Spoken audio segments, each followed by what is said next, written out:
The title of this section is called The Secret to Powerful Partner Communications. Powerful partner communications. Say that with me, please. Powerful partner communications. All right. Emphasis on the partner and the power. All right. If we lack power in our partnerships, well, that could have consequences. All right. How do we get power in our partnership? We do powerful things to communicate powerfully with them. All right. Think about plugging into the power supply that will put juice into our relationship. And it will make a difference. I guarantee you it will make a difference. But, well, why? Because your focus is not going to be on you, it's going to be on them. All right? Go back to the days of your youth when you were courting the woman who is now your wife, or he was courting you if you're the wife. Or if you're single, relationships where you've had that you can say, oh, those were really good. Those were really good. I remember that well. What was it that put the jazz in the relationship? Well, it was effort, for one thing. They made the effort of trying to understand what would please you. Or you made the effort of trying to understand what would please them. Same difference here. We try to turn this partner relationship thing into a casual sort of add-on to our ministries, and that's where we get in trouble. All right? We get complacent about it. They get complacent about us. They get complacent about us. They leave us. Suddenly we're hurting for support. All right? Powerful partner communications means something a little bit different here. And it boils down to this. There's a difference between reporting and development writing. Partner development writing is not about giving the news. We're not Katie Couric. Thank the Lord for that. We're not news readers here. We're participants. We're putting our arm around our partners and dragging them along with us and helping them see the sights and smell the smells and meet the people and understand the relationships and understand the difficulties and rejoice in the successes. That's what's different here, okay? If we're simply news reporters and we write that way or we speak that way, then, well, it reminds me of what our old choir director used to say, Martin Alexander. Oh, wonderful, wonderful guy. And you know, when he was trying to get most of the expression that he could out of our choir and whatnot, I mean, he became really animated at the conductor's podium down there. He'd be really animated. He had these big bug eyeballs, you know, that every time he'd open those eyeballs real wide, we knew that he wanted expression from us. And if he didn't get it, he'd throw his baton down and he'd say, please pass the spuds. We don't want to pass the spuds to our partners, all right? We want to get them as excited about what we're doing as we are. And that takes a commitment to doing things a little bit differently. Here is the cardinal. Whoops, what happened to my cardinal rule? It disappeared. Anyway, your communications should instill confidence, okay, in your commitment, your integrity, and your stewardship. I'll get to that cardinal rule in a minute. Should instill confidence in them that you're not waffling. You are 100% on point to get things done. And that you are doing a great job. You're not wasting the investment that they put in you. They should inspire and motivate your partners. You want to focus repeatedly, not just once on the front end, but repeatedly on the vision that you have for that work together and the impact that you can have or are having together, all right? Focus on those things, and I guarantee you, keep people excited. You want to minister to people, not just tell about ministry. Keep that in mind. These people are part of your ministry focus. You want to minister to them. You want to bless them. You want them to feel blessed because of their interactions with you. You want to move your readers, you want to move your partners to action. What actions do they take as part of your partner team? Think about that. Move them to pray for you. Move them to give if you need them to give. Move them to come and see for themselves, all right? Power communications are successful in accomplishing those things. You want to validate their investment in your organization and in your particular part of that organization. You are providing a service that they value. Remember that. Help them reinforce that value in their own minds and in their own hearts. Boy, I really appreciate the ministry that we're having together in China with Sarah. It's fantastic. She keeps me so well informed. I feel like I know the people that she's working with.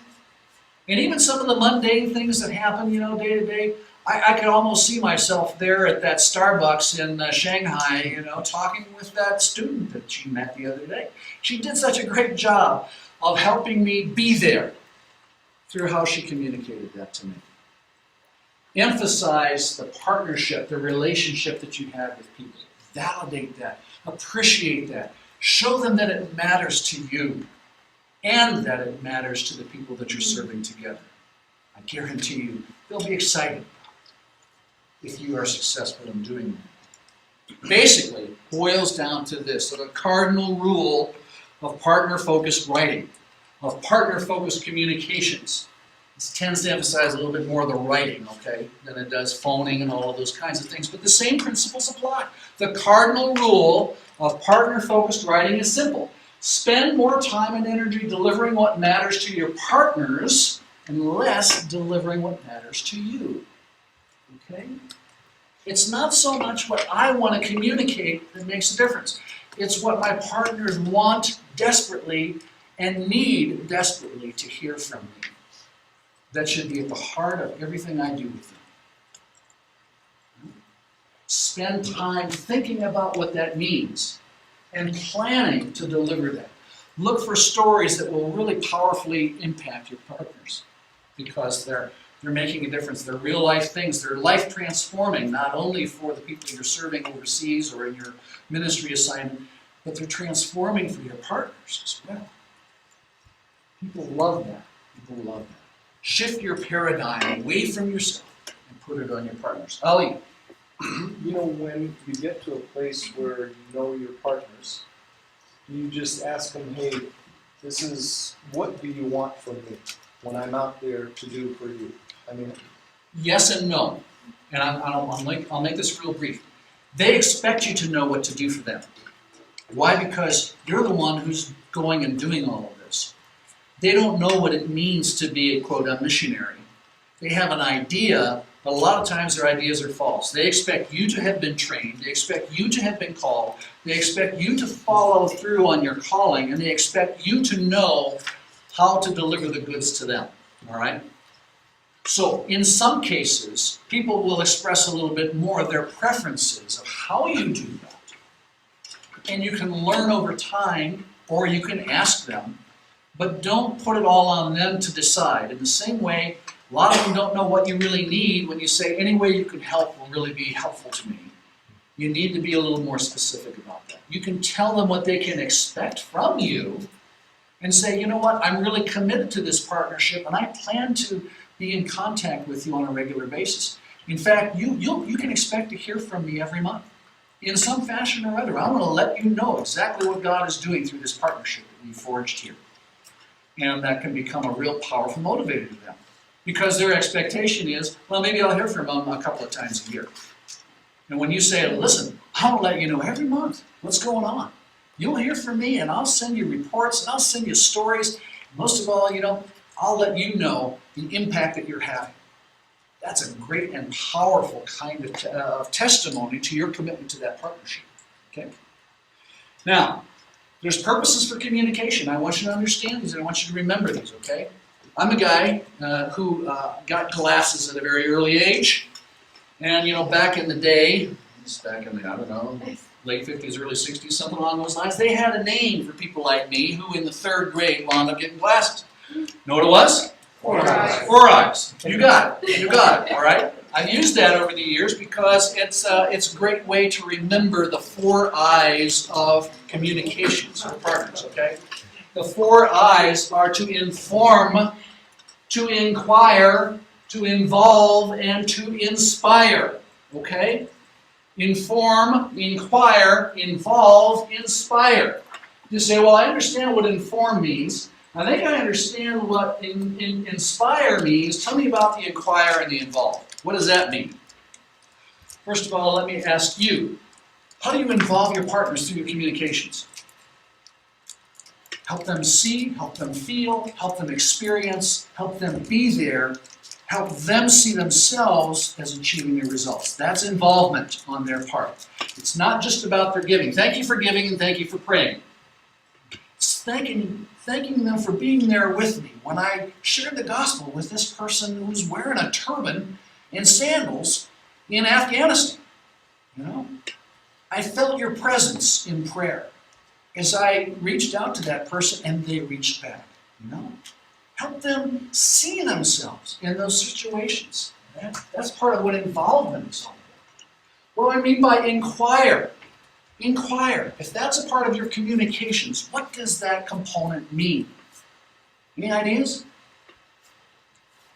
Inquiring, getting to know them well enough so you know what they need. It doesn't all happen on the front end. I raise my support, I go overseas, and it doesn't stop there. I need to get personal in my communications with people and ask how it's going on their end of the partnership as well. I need to learn as much as I can so that I can communicate better and more effectively with them. Can I do that in a mass mailing and expect to get results? No. But if I write a letter or I call up on the phone from my ministry assignment and say, hey, Marlon, wanted to find out how you're doing. You've really been a blessing to me. Tell me what's going on in your life and how we might be able to better pray for you. Does that mean something to the person on the other end of the line? Absolutely it does. Absolutely it does. Again, it's refocusing the relationship off of you on the partner. And people love that. Believe you me, they love that. Ali. You know that Haji in Afghanistan, when they come to Christ, you give them a Christian name, and you pick the names of your donors and say, look, here you are, John. He's got your name. That's beautiful. Isn't that interesting? Isn't that interesting? And I heard some wows out here. Isn't that great? That is good. I want a percentage on that, please, everyone. No, just kidding. We'll talk later on that. I got the agreement right here. We'll make that. The basic notion is that you've got to think these things through in relation to every communication that you have with your partners, all right? What am I going to inform them about? How am I going to involve them? How am I going to inspire them this time? And what do I need to find out about them or what's going on in their lives? How are they feeling about our partnership? Is there a way that I can validate that in our relationship with them? All right? Very simple acronym, I, all right? I. If you can't remember that, remember me and my glasses and my 4 eyes, and that'll help, all right? The 4 eyes of partner communications. And it's a very simple thing, but it's a very powerful thing. Now, let's talk a little bit about the issue of why we do what we do in maintaining our partner relationships, why we communicate, etc. I want you to understand that there are different kinds of objectives that you need to be conscious of, and there's 2 major categories of objectives. One is relationship, and that is really critical, and we tend to ignore it. We cannot ignore relationship objectives and having clear objectives for different aspects of our relationship, okay? Relationship objectives can be among these following. I think there's a list in your notes there. Demonstrating appreciation helps solidify the relationship.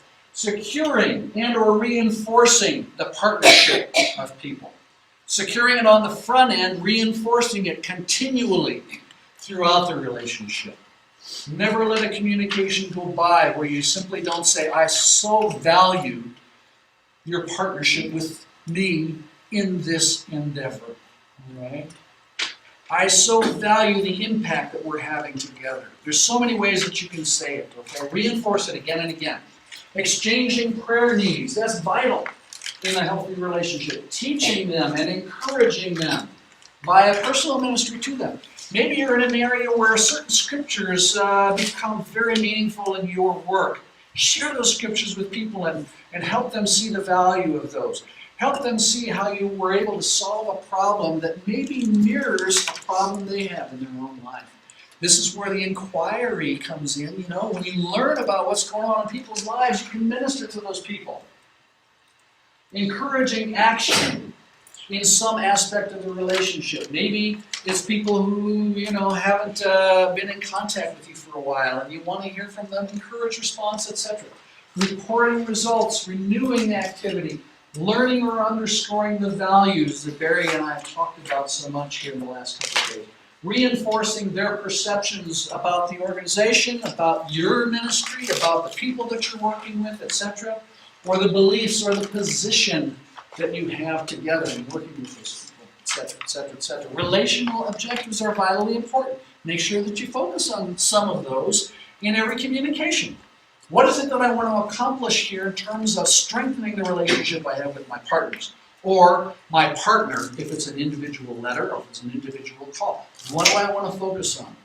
Have a clear objective and make sure you make your communication accomplish that objective. What are the other kinds of objectives? Well, in many cases, there are financial objectives that we're trying to achieve in our communications as well. It could be to encourage an initial gift. It could be encouraging upgraded giving. Why? Because guess what? The dollar has sunk against the euro so much, my budget is really no longer valid and I'm going to need to generate additional support or I'm going to have to come home. You know, that's an encouragement of upgraded giving. Providing a special involvement opportunity. Providing mutual benefit opportunities. What does that mean? Well, it's good for you and it's good for me. All right? And it's good for the people that we're working with. Maybe it's because, you know, we've decided we're going to put in a clean water well in the village where we happen to be working. Their sewer system is awful. They have none. Right? Their water system is horrible. They have none. They go down to the streams where the sewage washes in to get the water that they need, you know, and we're going to put in a well. That would be something that would benefit everybody. Reactivating their interest and involvement. You know, it's been a while since I've heard from you. Would you consider coming back on? Or would you really rather not hear from me anymore and go off my team? Those are some of the financial objectives. Providing renewals for additional year or term, transferring your financial involvement to somebody else because your time has come and you're leaving the field and maybe you can help them stay involved in that field with another teammate who needs the help, etc. The point is that everything can have a point, right? That's really what it boils down to. You don't need to simply say, well, here's the news of the month. Have an objective. They will appreciate it, and you will see results because you're aiming towards a target. You're aiming towards a target. Reasons for writing. All right, let's get into some of the things here. What to communicate.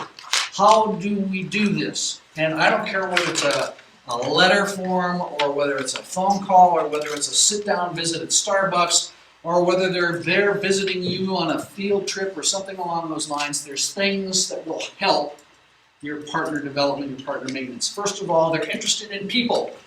Share people's stories. Share people's stories.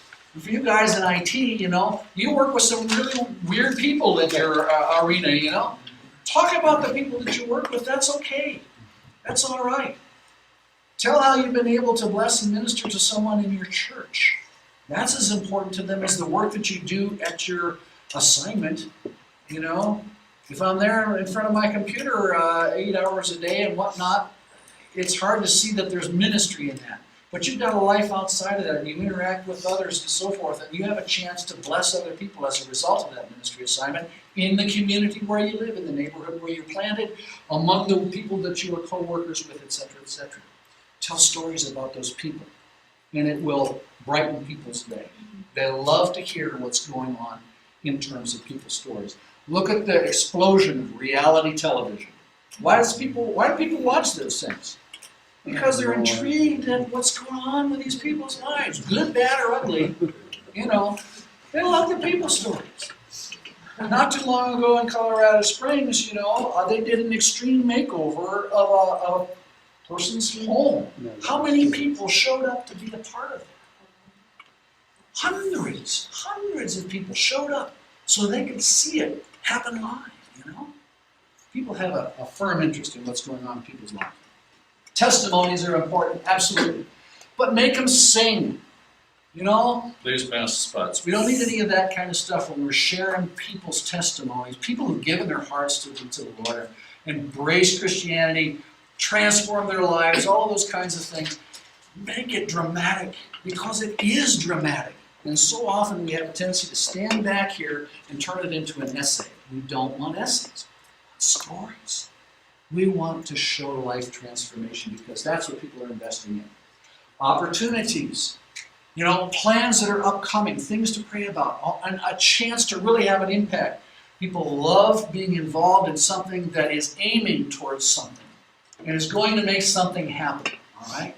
Talk about those opportunities and give people a chance to pray for them. Needs, absolutely. Absolutely. Do we talk about our personal needs? Yes. Spiritual, physical, monetary? Yes. Not to the point where people are nauseated, because that's all they ever hear from you. But it's okay to let people know when you gotta eat. It's quite all right, and they expect that. We just need to do it in a way that they understand and will appreciate, instead of demanding. I worked with a guy who actually shared as part of his testimony the amount of money that he gave up in bonuses when he went from being involved in secular world into ministry. And he let people know exactly how much that was. And it came across as, you know, look at how spiritual I am. And you know what? Now I need your support. And that just kind of was a flat kind of message. You could see people's body language when he delivered that in a group and so forth. And people were kind of looking at each other like, he expects us to make that up? You know? No, not a very good message at all. Prayer requests, obviously. Results, absolutely. Help people know that they are making a difference. And that means you've got to share impact. And even if it's only that, you know, we were able to solve that programming problem that I've been telling you about for the last 5 months, praise God it's done, and what it's going to mean for our missionaries as they serve in the field. We're able to solve that problem for them. You know, rejoice. Hooray! That's a result. It's impact, etc. Personal information, I put that at the bottom of the list. You know where most of that goes in a lot of people's quote newsletters, prayer letters? That's usually what starts. And people have to wade through a lot of things about Johnny and Susie's measles and, you know, the problems with the car and, oh, we got stuck in the mud and, oh, the shingles are falling off our roof and all those kinds of things until they ever get down to the stuff they're truly interested in. Most people won't read that long, all right? Put those things at the bottom. Put those things in a sidebar. Put those things in a separate letter or something, all right? Yes, they're important. Yes, they're important. But they're not as important as these other things, right, for the most part. Continually share your vision for what you can accomplish together with your partners and what you are accomplishing in terms of impact. Those are the fuel that runs most ministry organizations. Vision and impact. These are the things that as we do polls and surveys of donors of all stripes, say are the things that they struggle with the most. We don't understand the vision, and we're wondering if there's really impact. And when you have those kinds of questions on the part of donors or partners, then you know that they're on that fence between maybe continuing their support and likely stopping it. All right? Continually give people a sense that you are on you're on a mission to pursue that vision, and together you're having an impact. And it will make a huge, huge difference. And finally, absolutely underscore your gratitude and your appreciation for what people are doing. Now tell me, what of these cannot be put into a newsletter, a personal letter, a prayer letter, an email, a phone call, a personal presentation? Is there anything there that doesn't work for any of those media? Not at all. Not at all. I don't care if you're making phone calls or sitting down with people, you still need a healthy dose of some of those kinds of things. And there's enough of them there that if you're going to visit somebody 4 times a year, or you're going to go on the phone with them 4 times a year, or you're going to write them 12 times a year, there's enough of those things that I can mix up a healthy dose of some of those in every communication, and my communications will never sound stale. They will never sound stale. Why? Because one time I'm going to really focus on these couple of testimonies. One time I'm really going to share this particular prayer request that we have from the field. One time I'm going to tell people stories about some of the oddballs that we've met, during our course of our time together. It doesn't all have to be about the good things. Sometimes it can be about the weird things, And I'm always going to share gratitude and appreciation for what they are doing as my partner. Right? These are the kinds of things that you must share. What to communicate. Now, what about how to communicate? Remember the communications basics. First of all, who are you writing to? Think in terms of your audiences, not your audience. Your audiences, the kinds of partners that you have. Do churches require a different kind of communication than your best friends? Does your family require a different kind of communication than your prayer partners? Think in terms of audience. If you know your audience, it will help you frame your communications appropriately. All right? It's kind of like Paul said, being in season and out of season. And I become all things to all people, though, so by some means I may save some. You got to become flexible. You got to become a bit of a chameleon because you're dealing with 60, 80, 120, 300 different people who have their own sets of values, their own ideas of what's good and bad, their own things that motivate them and their own circumstances that they're wrestling with besides your relationship with you. All right? So, who are you writing to or who are you communicating with is key. Then there's the 4 I's. Remember, inform, inquire, involve, inspire. How do I do that for this group? How do I do that for this individual? How do I make that work? Right? Let's keep flying. Some content starters for you to think about. You don't always start with the question, do I have anything to say this month? Do I have anything to say? Make a series of statements, some content starters, so if you hit a dry spell, you can always go to that list and say, okay, this time I'm going to do this, all right? Say thank you, convey an important result, affirm the value of their partnership, point toward a future goal, ask for help with a special need. Make a list of these things and kind of keep track. All right, well, this letter did this, and this letter did this, and you won't run dry. I told you a little while ago that every month I had to do 42 thank you letters to donors for CBN. Every month. 42. How many different ways can you say thank you? When people are essentially giving to the same thing. They're giving monthly gift to Middle East Television and the Ministry of Middle East Television. All right, multiply that times 12. Let's see, 24 different thank yous for that same thing during the course of the given year. You've got to find different ways to get in, get out, and so forth. Think about the diversity of ideas that you can use to make that happen, and it will make a huge difference to you. Those content starters are important, and I would encourage you to develop your own list of things that you can use that will help you get started on your monthly communications. Why please your partners? There are advantages of making sure that your prayer and financial partners are motivated by your communications with them. What are some of them? They stick with you. We have a term in the development world that we use. It's called continuity. Continuity. We want people to continue with us year after year after year after year. That is the greatest advantage that we have. Not only continuity, however, but involved, inspired partners. Why? Because if we have to come back and raise additional support, the better involved they are, and the more inspired they are in terms of our partnership together, the more willing they might be to help us raise the additional support we need. The more willing they might be to introduce us to their friends, or to their churches, or to their Sunday school people, or to their business partners, etc., etc., etc. If we delight our partners, it's one of those things, you want to keep the fire burning, you pass it on. You pass it on, all right? And I've shared numerous times with some of my friends, acquaintances, business associates, etc., the people that I think are really doing a fantastic job in their ministry assignments. Why? Because it's blessed me, it's blessed my wife, it's blessed my family, and I want my partners, my friends, my associates to get some of that blessing as well.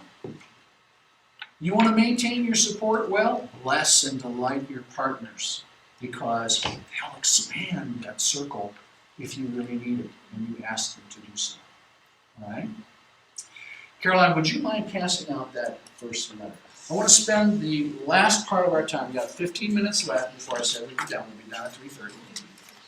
Would you mind please passing out that, no, the long one, the long one, yeah, the long one. Bring those things back. You can't have those yet. You have to share these, Jeff. There's not Yeah, I know. everybody can have one. So Yep, every two people, here. every other person, please grab one of these, I'm gonna ask you to share. I wanna show you an example or two of some things that might be examples of good or bad or whatever. And we're gonna do a couple of little exercises here related to some of the principles that we've talked about and so forth. You should have a 14-inch letter here with the logo of World at Heart up at the top, all right? And I want to spend a little bit of time with you in teams talking about this, okay? Take a moment or two. Does every other person have one of these things? So you can at least see off of each other's paper, etc. We want to talk about this in relation to some of the things that we've discussed here. So take a moment or two to read that together. Then I'm going to ask you some questions that together you can help respond to, okay? All right, you should be just about finishing up on that right now. What I'm going to ask you to do is respond to a couple of questions, okay? And please feel free to answer as teams. Now then I'm going to ask you as teams to make a couple suggestions about what we might be able to do with this letter. First of all, let me ask you this. Does this look familiar to you at all? Yes, Why, Pat? I've heard it.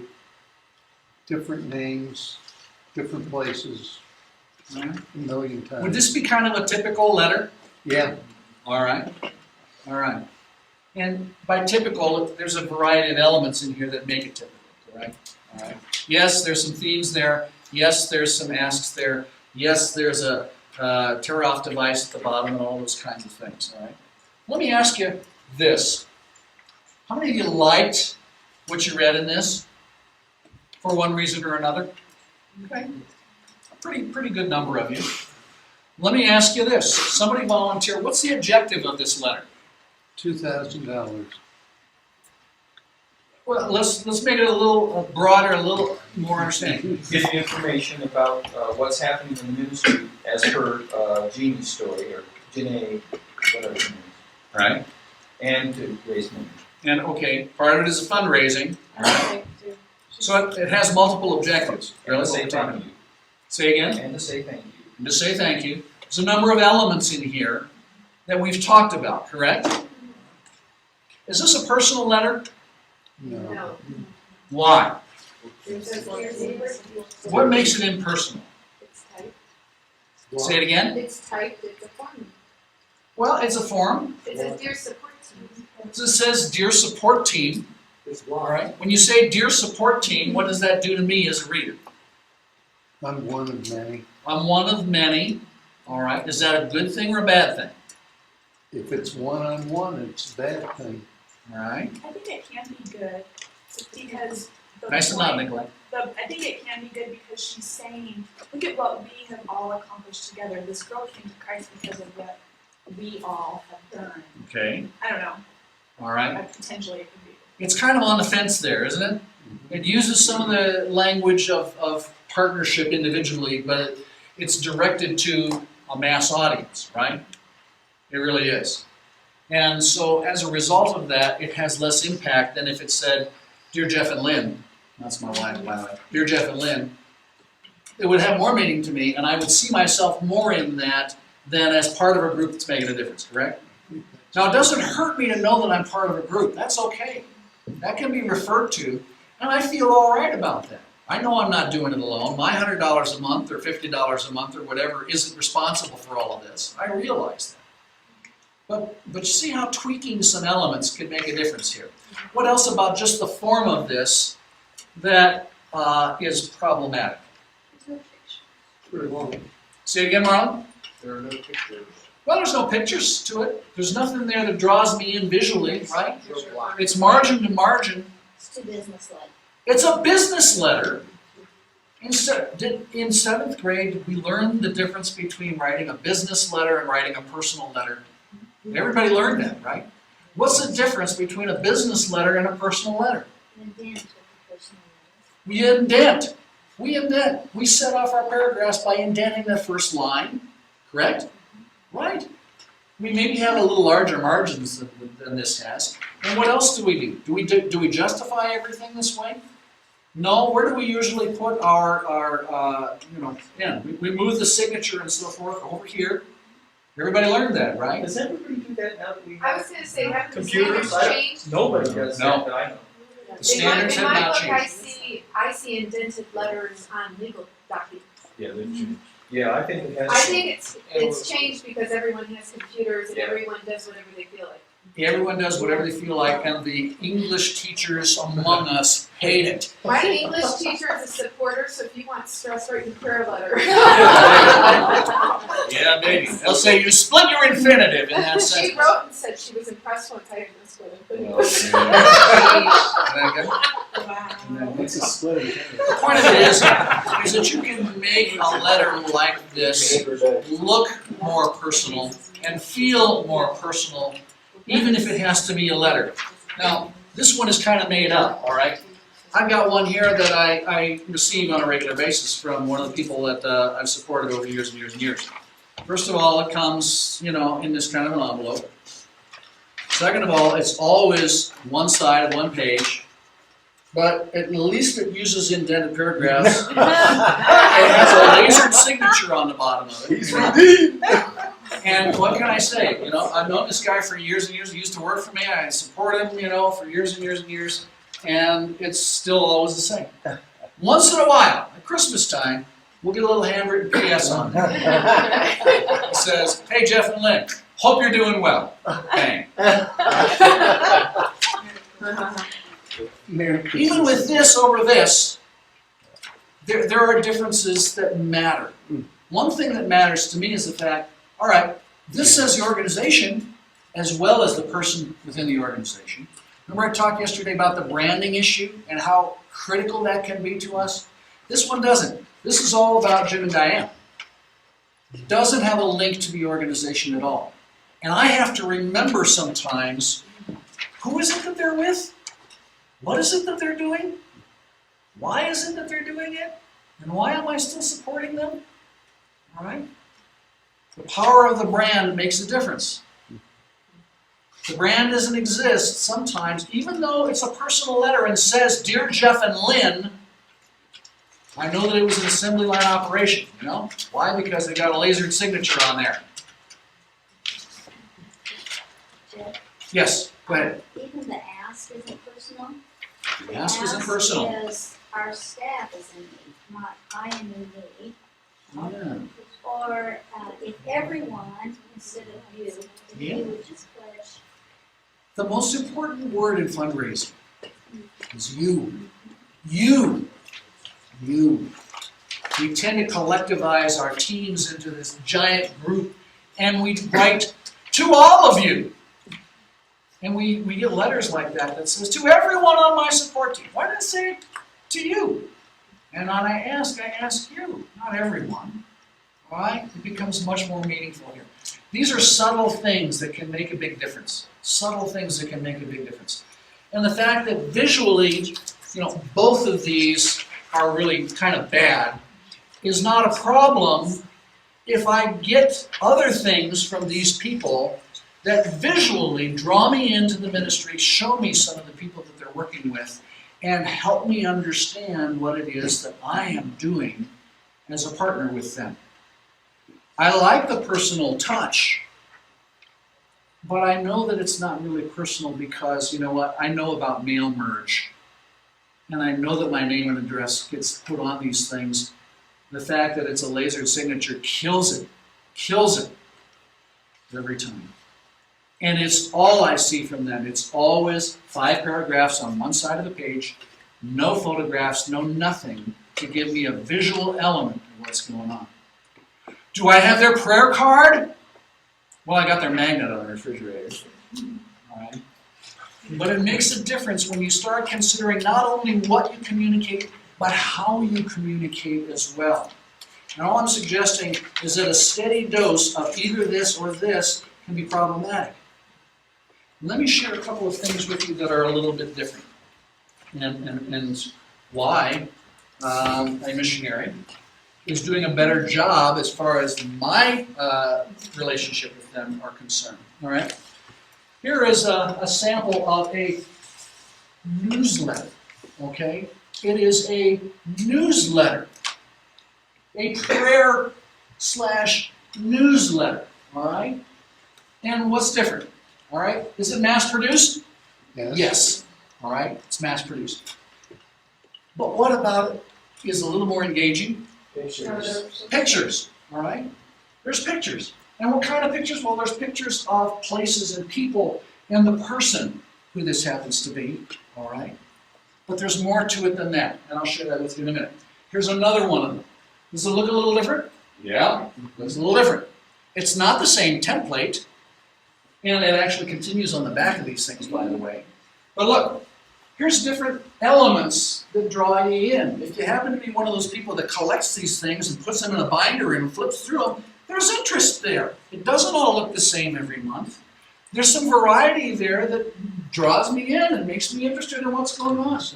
In this particular case, this person works in East Asia, which is a pseudonym for China, you know, and that kind of thing. But, you know, there's people on there, and there's stories on there, and there's messages on here that make a difference. And the message is what I want to focus on next. Look at, and I don't know that you can read this, but I'll read it to you. Okay, this is the first of these letters, the one on the left, where Violet's story is prominent in all of this. Let me read to you what she says. Happy Thanksgiving. She doesn't say, dear partner, or whatever. It's just first an initial greeting, all right? Happy Thanksgiving. First of all, she's serving a campus crusade for Christ in East Asia. All right, that's always on there, so we know what it is that she's doing. We know where she is, etc. Happy Thanksgiving. I hope you have a blessed holiday and that you are encouraged in giving thanks for all things. When I think about what I'm thankful for this year, these things top my list. You. Your prayers and support make it possible for me to be here in East Asia. Believe me, your ministry is accomplishing much for the kingdom of God. Thank you for your commitment to me and to bringing truth to East Asia's university students. How powerful a statement is that? How powerful a statement is that? Oh my gosh. Lots of the things that we've been talking about right up front and center in that one. Right? Does that make a difference in how I perceive the rest of the information that she has there? Yeah. There's visual interest here. She uses bullet statements, things that will gather my attention. You know, we tend to read in terms of headlines, cut lines, photos, captions, all those kinds of things. Our eyes have something to anchor to. And right off the bat, she's saying, the first anchor I want you to see here is that it is all about you. Not so much all about me. Okay? Is this a general newsletter, prayer letter type of thing? Yeah, absolutely it is. Absolutely it is. But you know what? That's not all that we get from Sarah. Periodically, you know, we'll get something shaped like this. It's new, it's different, it's scully, it's got multiple stamps on there. Real live stamps with postmarks. And, you know, it's hand addressed. Does that get my attention? Sure it does. I open it up and guess what? Here's a little something inside. A pretty print, a pretty card that shows a scene from the area where she happens to be. It's hard to put photographs of people in there because they're concerned about identities and those sorts of things. But here's a nice thing that can be a visual reminder of where we're involved and where we're invested in. And here's a nice card inside that is handwritten. It has a nice little Chinese stamp on the bottom of it that says something. And then it says interesting stuff here, you know, dear Jeff and Lynn, thank you so much for continuing your financial support. of our ministry to international students together. I like that statement. Your prayers and generosity the past 2 years have meant so much to me, and it is a privilege to partner with you. Power statement, power communications there. Thank you for investing in me and for valuing the power of the gospel reaching students from over the world, in particular in my area of service. I look forward to updating you on how God works in this ministry once our support team is complete. I really enjoyed my time in Colorado, referring back to a visit that she paid and time that we spent together, etc., etc., etc. When you take these kinds of things and do them exclusively, they begin to lose their savor over time because it's always the same, and I know it's going to be there, etc.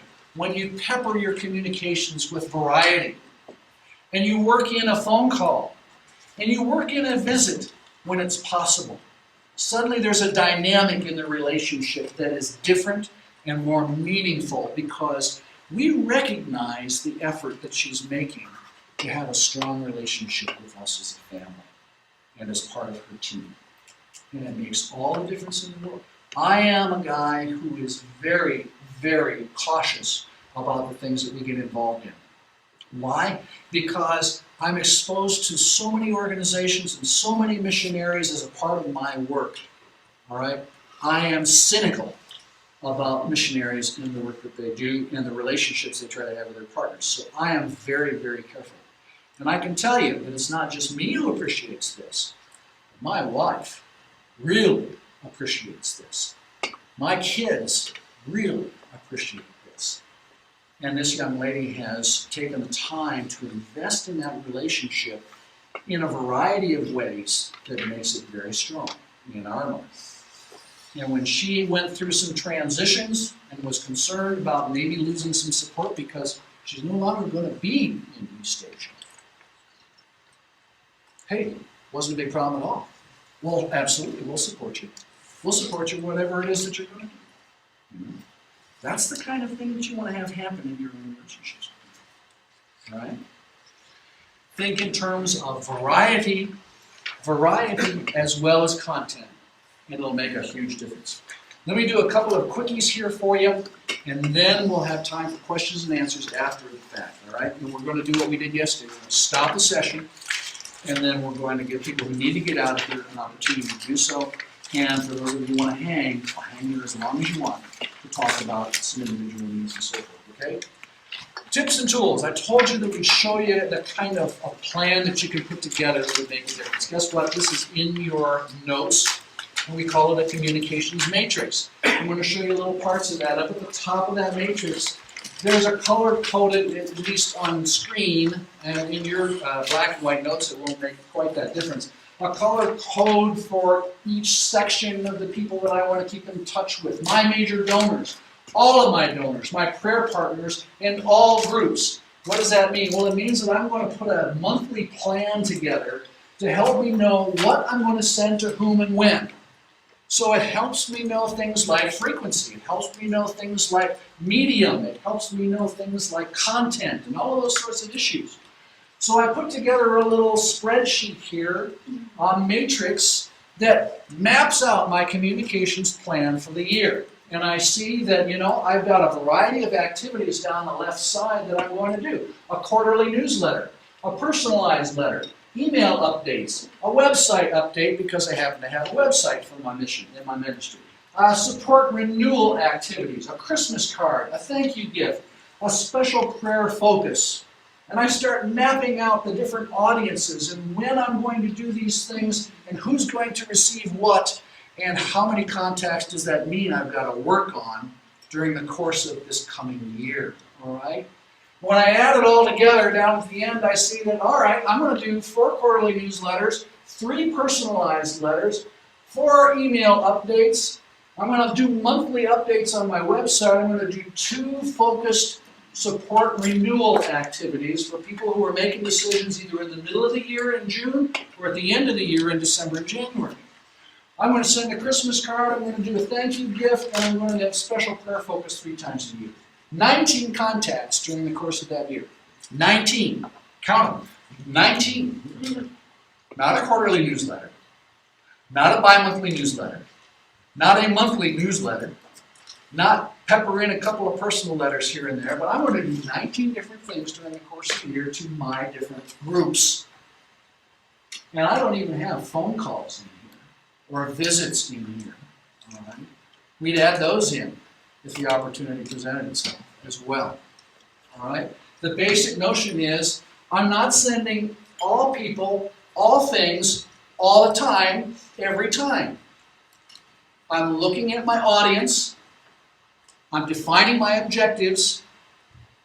I am planning my contacts based upon those objectives, and I'm going to work my plan. All right? Yes, ma'am. The totals of the columns is there just an error there? Yeah. Okay. It's one of those things where you start playing with things, and actually this is an adaptation of some material that we shared with another organization, all right? And so you start deleting some things that are organization specific, and the totals still get messed up. All right, so that's part of the thing. And in this particular thing, it was done in an Excel or whatever, and with an Excel, unless there's content in a column, you don't add it up, all right? That's a good Yeah. question. On the special prayer section, Yes. who is that, what audience is that? It's supposed to be yellow in there, and it's very faded in what you have and what I have. They have yellow donors, all right, and that's prayer partners. Excuse me, the prayer partners. It's that light yellow, and that is here, here, and here, all right. And I anticipate that there will be special prayer focus for those people at those times, and I'm going to concentrate on creating content there that really will engage and draw them into prayer for our ministry at that time. Something along those lines. All right? The basic issue is that it is not hard to put together a plan. But I like this because what it is less a voluminous bunch of pages that constitute my plan. And it's more of a strategy map, if you will, on one page. And I can tell pretty much how I'm doing by just adding things up and say, all right, did I get this one done? Did I get this one done? And I can anticipate how to get those things done if I match that up against my calendar. All right? That's not hard to do. It really is not. Is Caroline still here? Guess what? We're going to send that other one around, okay? It's at the end of the road, It's at the end of the rows. Okay. face down at the end of the road. All right. Final tools. All right? Final tools. I've got some writing exercises for you. I also have a prayer letter checklist, a support letter checklist, whatever you want to call it. We do a prayer letter. No, we do a support letter. We do whatever.